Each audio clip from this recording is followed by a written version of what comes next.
This is a video I made for you guys that's going to serve as a review for the 30 week. So, how to use this Edpuzzle. Watch, and then when it tells you to take the quiz, um, the name of the quiz is given. Make sure you are taking the right one.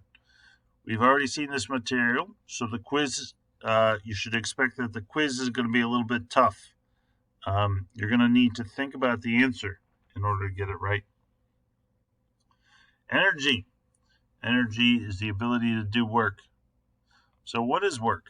Work is anything that requires energy. So, these are a wide variety of different types of work. So, for example, up here, the big time explosion, and that requires a lot of work. This is food breaking down, and then that food is going to turn into energy that we can then use to run around and move.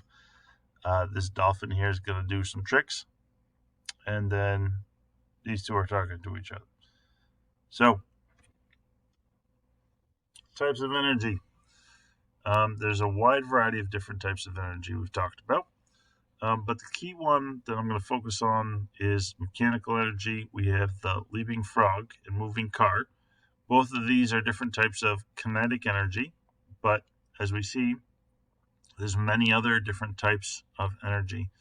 Another type of energy we talked about for the 30 week is the electromagnetic radiation, and that's broken down into a wide variety of different types. And we've talked about visible light, and then also infrared radiation and radio waves. We've talked about electricity. So, electricity examples are the power lines or lightning. Chemical energy is we can break down the food we eat in our stomach and turn that into energy, or we can strike a match. So, these are all different types of energy. So, stop at this time, stop the Edpuzzle, and click on the R1 quiz on energy.